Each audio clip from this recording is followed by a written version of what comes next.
Assalamualaikum warahmatullahi wabarakatuh. Sampurasun. Halo semuanya. Perkenalkan, nama saya Lasjian Dewi. Di sini saya berasal dari SMK Negeri 5 Kota Bekasi. Saya akan menampilkan salah satu cabang seni drama nih, namanya drama monolog. Drama monolog itu adalah drama yang dimana aktornya sendiri menampilkan 2 atau 3 lebih karakter. Nah, karakter yang akan saya mainkan di drama monolog ini namanya Arayan. Pasti udah tahu dong namanya dramanya apa. Judul dramanya ini jangan terlalu dalam. Mohon dukungan dari kalian semua ya. Selamat menonton.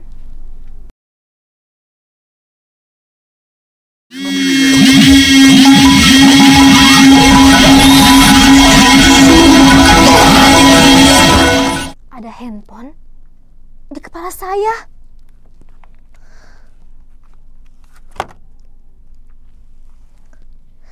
Setiap saya membuka buku-buku itu, setiap saya mencoba membaca dengan khusyuk, terdengar suaranya. Ini terjadi sejak ayah membuat peraturan baru di rumah ini, melarang handphone di malam hari. Dan saya harus menyerahkan benda berharga itu pada ayah. Maka saya akan duduk di bangku ini, menghadapi buku-buku bisu dan tak asyik ini, sampai saya tertidur. Ayah atau ibu, seperti tentara jaga malam, mereka akan datang ke kamar ini, memastikan kalau saya masih membaca di sini sampai pukul 10 atau 11 malam tiba. Saya hampir lupa. Di rumah ini ada peraturan kedua. Pintu kamar tidak boleh dikunci sampai jadwal tidur tiba.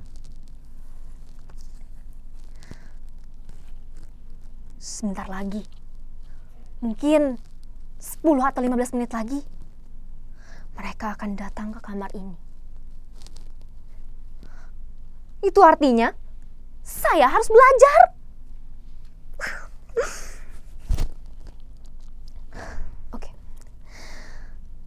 Sebelum hal itu terjadi, izinkan saya membagikan cerita saya dari dalam kamar ini.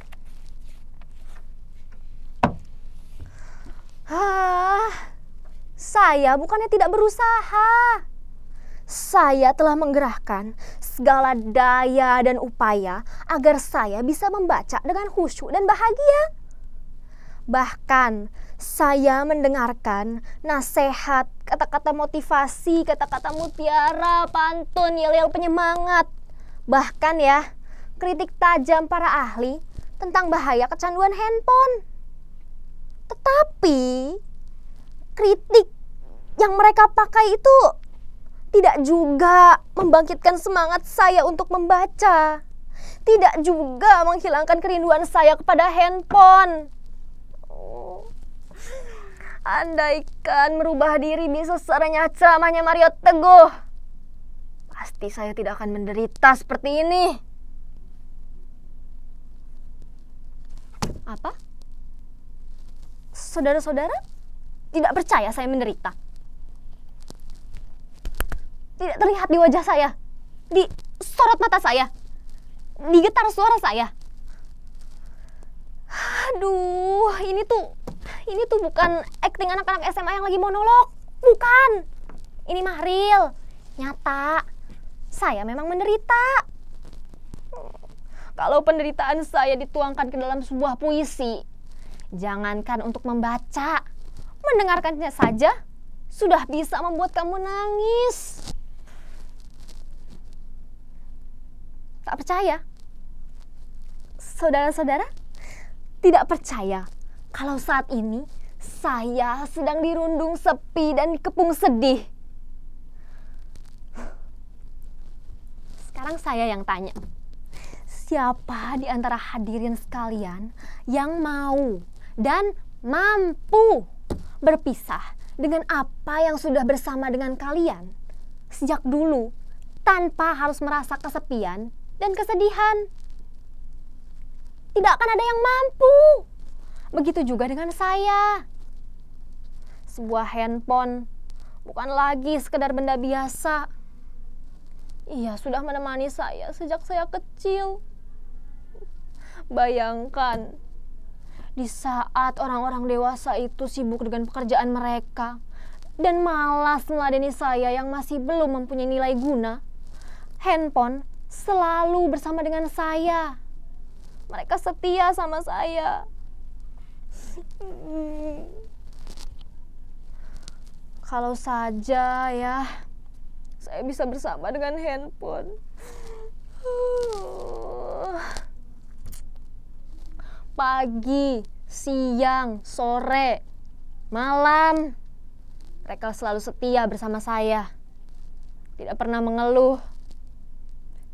Asalkan kalau kuotanya full, baterainya juga penuh.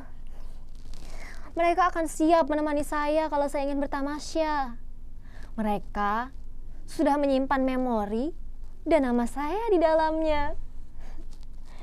Kita juga telah menyimpan password dan kunci pembuka di dalamnya. Sejak saya bisa membaca dan menulis, saya sudah menuliskan nama saya di dalamnya.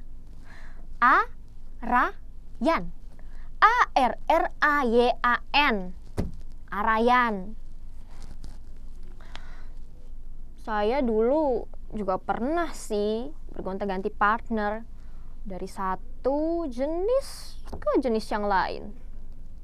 Tetapi perlakuan mereka kepada saya itu semua sama, setia.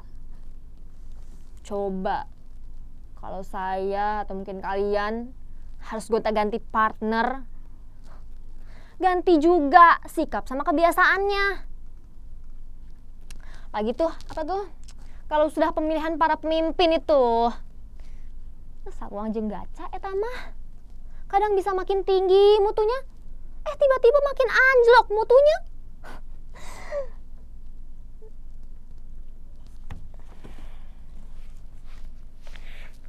Hampurannya. Memang maklum lah, orang kalau lagi kesepian, pikiran sama omongannya suka kemana aja. Jadi gimana? Sudah terlihat belum nih di wajah saya nih, saya menderita. Saya menderita juga bukan karena dihadapkan oleh satu hal saja, bukan karena saya dipisahkan oleh handphone saya saja. Saya dihadapkan oleh dua hal secara bersamaan. Yang pertama, saya tahulah ayah dan ibu saya itu membuat peraturan karena mereka ingin nilai, prestasi, dan studi saya itu bagus. Makanya mereka membuat peraturan melarang handphone 12 jam saat malam. Tapi di sisi yang lain, seluruh jiwa, raga, dan hidup saya sudah bersama sama handphone sejak kecil. Bahkan sebelum peraturan itu dibuat, saya sering rebahan bersama handphone saya. Saat saya tidur, dia selalu ada di sisi saya. Makanya kalau berpisah sebentar, meskipun sesaat ya, rasanya tuh sangat berat untuk saya.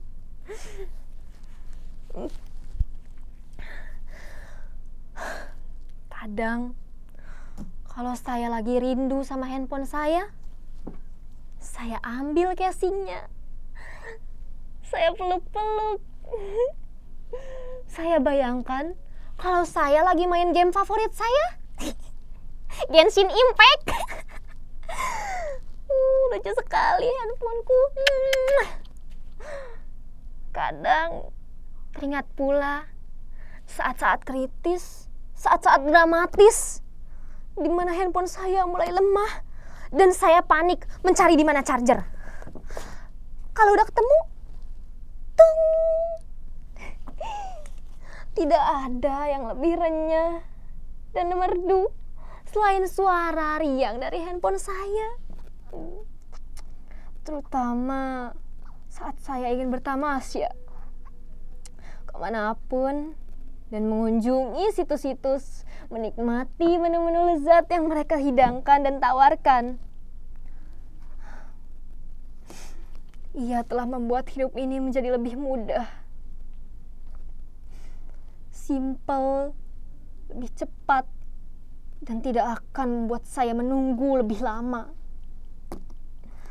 Ia bisa memberikan apa saja untuk saya. Ia bisa memberitahu apa saja tanpa harus berusaha.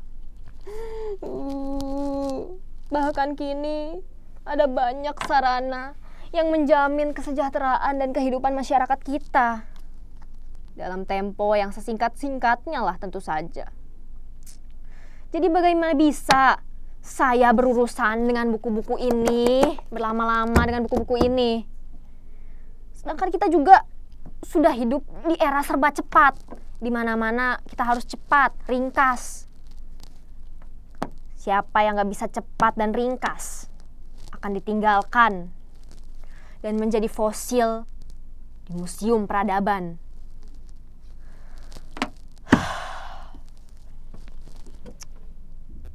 Suatu malam, saya pernah hampir berhasil tidak ketergantungan sama handphone.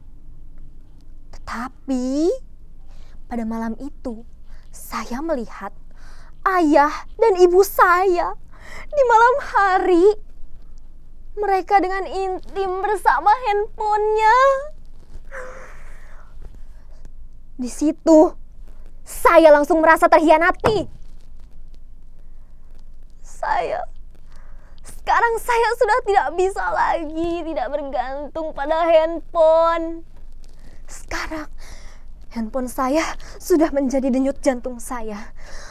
Sudah bersama dengan saya dan tertanam di otak saya.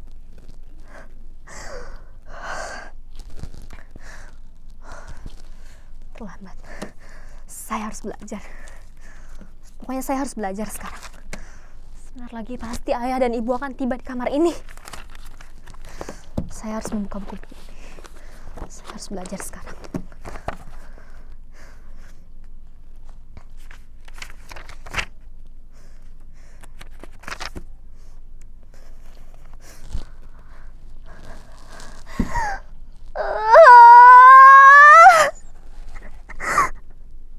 Oh, handphoneku. Betapa berat dan panjang jalanku untuk bersamamu. Tetapi ini harus aku lakukan untuk mendapatkan kelahiranku kembali.